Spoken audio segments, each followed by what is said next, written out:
So anyhow, here's one for you. Here's one for you. I got a phone call. Let me turn this down. A week and a half or so, 2 weeks ago, telling me that Rob passed away, and that and so on and so forth, and so on. And in the interim of this phone call, the guy said to me, was there a chance of you getting down to the flotilla, the Norwalk Coast Guard's auxiliary station down there on the beach? Because none of the radios are working right, the antennas are not right, everything's not right, the coax isn't right. And I said, oh, I says, all right. I says, but it's one of those things to where, I mean, we'll get one of your radios up and running, and everything will be fine, but I don't know what's wrong, so I can't guarantee that we're going to get everything fixed. Let's put it that way. So he says, okay, great, put the analyzer on it and we'll see. He goes, yeah, he says, Rob was going to do that, but unfortunately now he's not able to. Blah, blah, blah, blah, blah. Now, I've heard Rob talking with him occasionally on the radio, and occasionally mention it to me how he's trying to get down there to get these radios working. And the guy on the other end keeps saying, yeah, we got to do it. We got to set a time so we can all be there, blah, blah. Now that meaning him and Rob. I wasn't involved. Well, now Rob isn't around. I'm the next guy in the list apparently that has what it needs. So he was talking about it, and I said, yeah, right after the New Year's if you want. I can, we'll set up a time and we'll get out there. Oh, great. And then he calls me back the next day and talking about what he has and what they have there and what they don't have there and what's hooked up and what's not hooked up. And I gave him some suggestions and he said, okay, they sound good. He heard about it, blah, blah, blah. He's going to order some and so on. And then a day or two later, I get a phone call saying, is there any way that you can get out here before the 12th of January?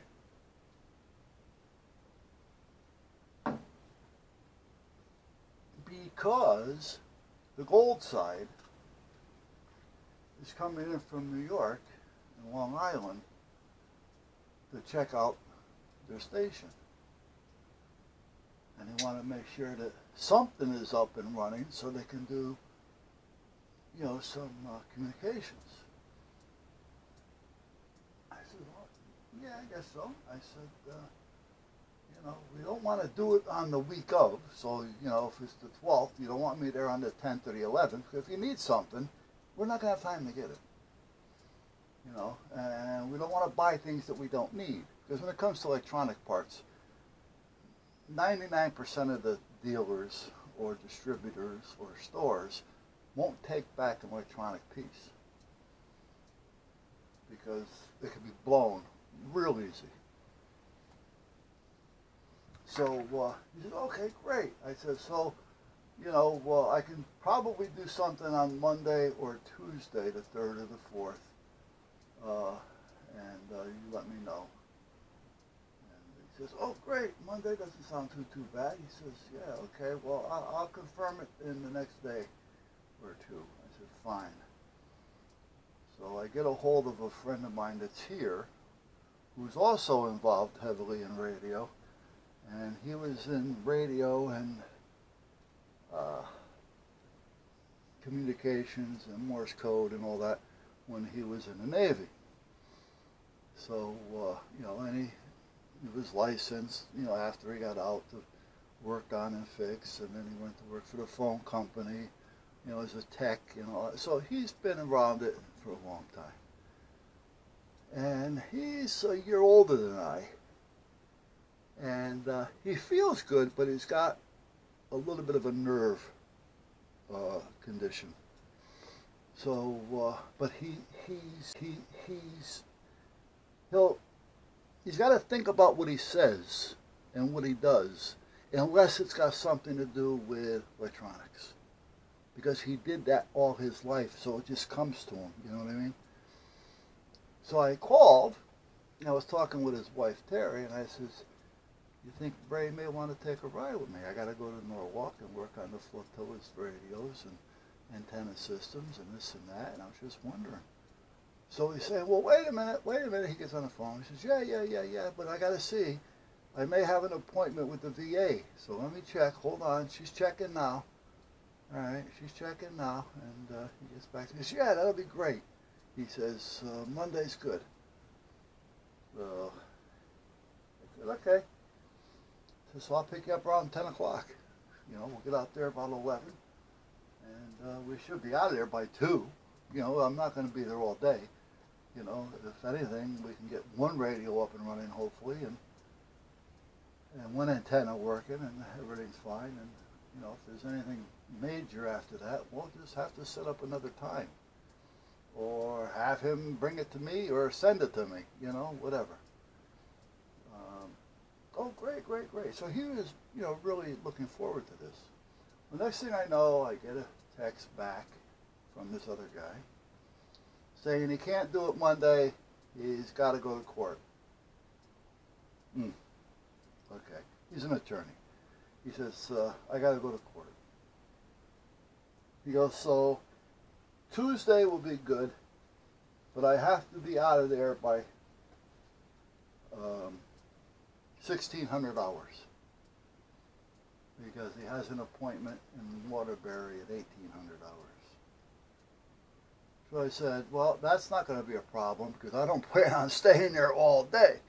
You know, I have obligations as well. So, 2 o'clock or so, I'm thinking if we get there by 11, around 2 o'clock, we should be up and running and everything should be okay, and we should get out of there." So I call Ray back to see if he's going to be available for Tuesday. Now, because of his nerve condition, he does a lot. He's at the VA a lot, let's put it that way. And so I don't want him to, try to give up an appointment with the VA to come, because he would, and I wouldn't want him to do that. So I get a hold of Ray yesterday, and I said, "Ray, can you have your secretary," meaning his wife, and I told him the story. I said, "This guy is already becoming a pain." I says, he makes up an appointment. The next thing you know, he's changing it. I said, so he wants to know about Tuesday instead. He said, "Well, wait a minute." She's checking now. He gets back to me and says, "Yeah, Tuesday's okay." I said, "Okay, then. If you don't hear from me by then, which you will, because tonight," meaning last night, because I talked to him yesterday, "is the AUXNet. So we're going to be on the radio. So at that point, we can discuss a little bit more of it there." And he said, "Okay, great." So I send a text back to this guy, about 4 o'clock in the afternoon. At about 9:30, 10 o'clock, I get a text saying he's not going to be available on the 4th or the 5th. He's got to be in the New London court on those 2 days. What? So anyway, I said, "Well, listen, your personal business, your work, whatever, naturally comes first. However, is there somebody else that can be there? Because I've already made arrangements. If I make an appointment with somebody, I don't care if it's for me to change a light bulb for them. All right? That appointment is just as important to me as it would be if I had to go pick up $100,000 for somebody or for myself. You know, it's an appointment that I made. I'm going to keep it.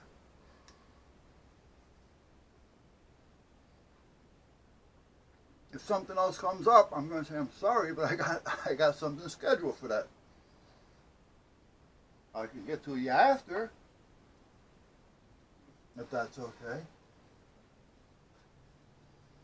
But anyway, this guy is changing it again. So I said to him, can you get somebody else? Isn't there anybody else that can be there? And the only reason why they got to be there is they got to unlock the door.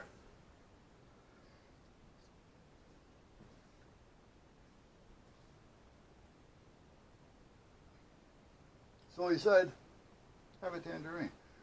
So he said that he can check with the flotilla commander. All right. So I'm waiting still.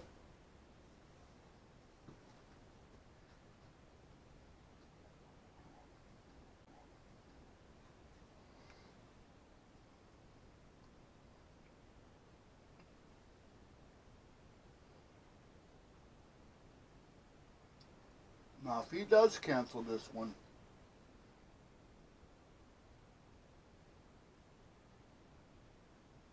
I'm not pushing aside anything. Like I say, I normally wouldn't. But I'm going to make him wait a while.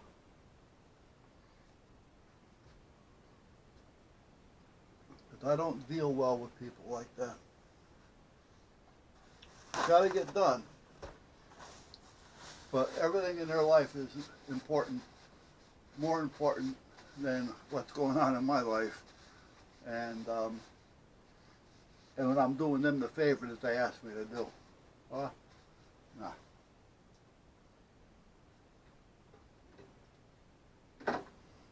I can kind of understand now why Rob never got there. Because this guy keeps changing his mind like he changes his underwear.